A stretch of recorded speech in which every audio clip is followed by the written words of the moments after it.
I work at a hotel at the end of the world. You probably think I mean I work at a hotel in the middle of nowhere. That would be incorrect. Then you assume I mean a dumpy room and board where you stay when your wife kicks you out for the 7th time. Again, incorrect. What I mean is that I quite literally work at a 4-star establishment at the edge of the whole wide world, on a cliff overlooking the blank, black void of eternal nothingness, from which disembodied voices screech on the blackest of nights.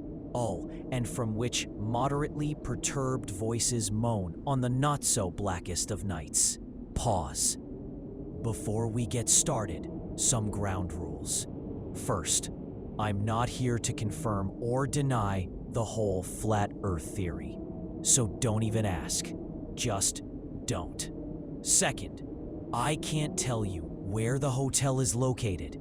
Sorry, my uncle included that as a clause in my employee contract. Third, I may change certain names and dates to protect the identities of our guests because of HIPAA and FERPA laws and such. Or was it Furby laws? In all honesty, I'm not 100% sure those apply to bellhops. Frankly, the only reason I'm writing this is because the usual night receptionist got mono from kissing the entire kitchen staff at one of the summer parties, and my uncle's having me fill in for a few weeks. It gets boring at night, with nothing to do. Real boring. I thought I might as well write about one of the weirder repeating guests who tried to check in a few nights ago. Weird is a spectrum here. Quite a few of the guests would fit into that category, but some more than others. We do get lots of your typical guests. Humans on business retreats, lost hikers, blood eaters on family vacations. But we also get a lot of things coming to die, like people with terminal cancer or spider people whose legs are already starting to curdle inwards. Don't even get me started on the amount of elderly dogs that hobble in here coughing up blood. As my uncle explains it, like calls to like. Things at the end tend to seek out other ends. For example, hotels constructed at the teetering edge of the precipice of nothingness. Things crawling here to die are so common, there's a whole chapter in the employee handbook on it. It covers things like disposing of the bodies and what to do if they're taking longer than expected to kick the can, and smart times to throw things into the void versus times that might aggravate the things in it to come out. Blessedly, cleanup is Cousin Lenny's job. I don't get paid enough for that. I'm getting off track. The guest. This was a few days ago, but it was 2, maybe 3 in the morning when the automatic front doors slid open. I looked up from my book, Crime and Punishment for those interested, but nobody was there. The doors just do that sometimes. They slid open and closed 2 more times. I stopped bothering to look up. When it happened another few times, though, I figured it was time to call maintenance or manually lock them myself. I set down the book, and the man with only a mouth stood right in front of the desk. Okay, I know that sounds ominous, referring to somebody by a vague, spooky description. But the only reason we didn't use a name is because he's never given us one. Probably that has to do with his lack of ears, eyes, or usual mode of receiving questions, such as, "Hey, what's your name?" Just one overlarge, smiling mouth. Nobody, not even my uncle, has ever been totally sure if he can hear us, though he usually tends to get the drift when we tell him, "Get out of here. Rooms are for paying customers." I'd never actually turned him away before, but I'd seen others do it enough times to copy what they usually said. No face, no service. He stood there smiling. "I'm serious," I said. "No freeloaders. Anyways, we're all booked for tonight." A lie. He leaned towards me across the counter. "Look," I lowered my voice. "This is my first week at the front desk. I'd really love if my uncle decided to make this promotion permanent, meaning no incidents on my watch. Can you kindly leave, like usual, please?" I waited a few seconds.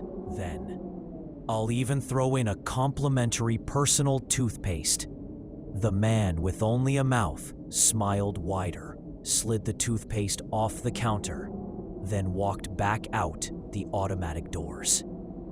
Easy.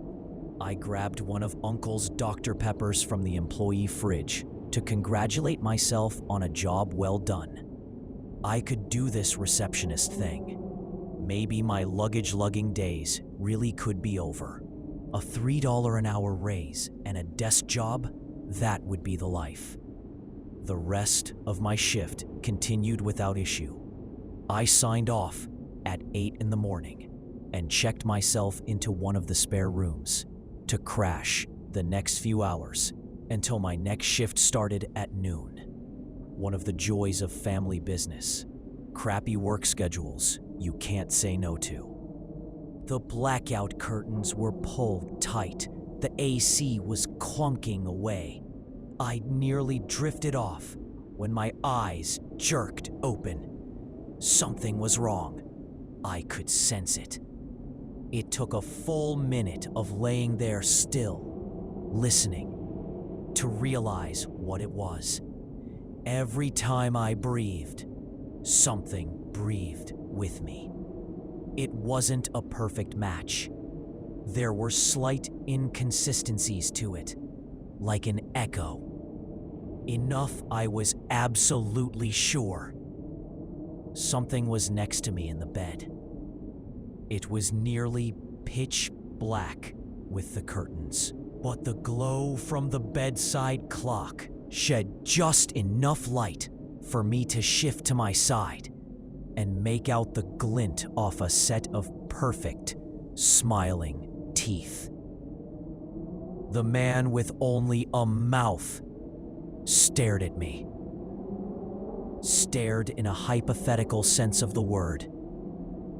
That is, he was on his side, facing me. Inches from my own face, on the open side of the bed. Waiting. I yawned, as if merely readjusting positions, and forced my eyes closed. As much as I wanted to spring from the bed and run for the door, I couldn't. I was stuck here, pretending to be asleep, feeling his breath on my face. You see, this has happened before. Even if the man with only a mouth did offer to pay for a room, we probably wouldn't let him. My uncle has a pretty strict no murdering the other guests policy that the man has broken more than a few times over the years. The nights he shows up, we make sure every guest has only the exact amount of bed spots they need in their rooms. 4 guests? That would be 2 queens. 1 guest, a single twin. Somebody in your party dropped out at the last minute. You're getting a different room. If there's any spots left over or any empty beds, the man with only a mouth views it as an open invitation. Some of the less human visitors operate by less standard rules than people do. This is just one of his. If it's just an extra bed in your room, it's not so bad. Guests usually report a faceless man grinning at them from under the sheets, but no deaths. If it's an open spot in your own bed, though, let's just say the reports are more on the cannibalistic side of that spectrum.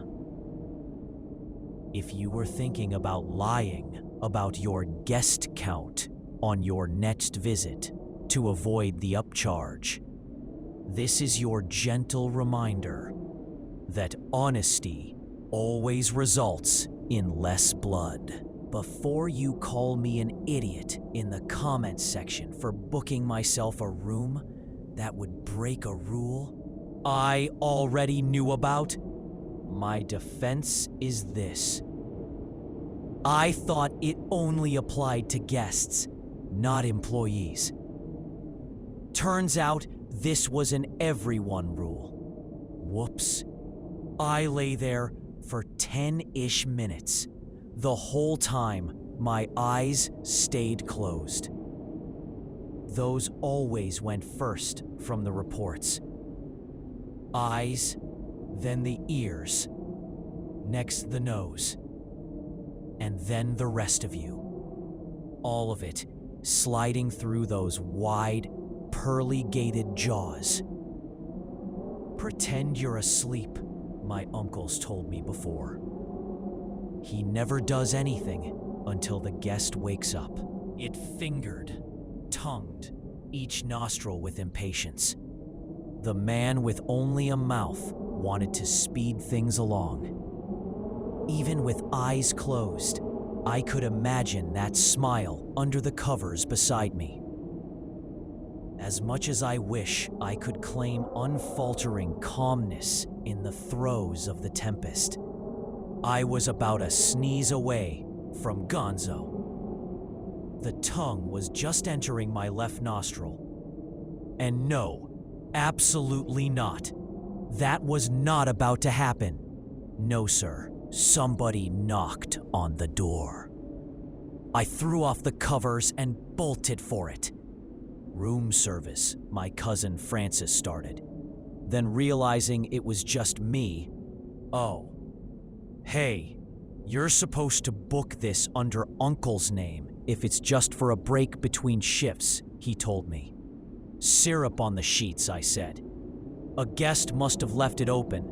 It's dripping everywhere." Francis' eyes sprung open. "What? Where?" I led him in, to the entirely empty bed. He leaned over, examining it. I shoved him over and pinned him down. Proof, he started, face full of pillow. But I cut him off.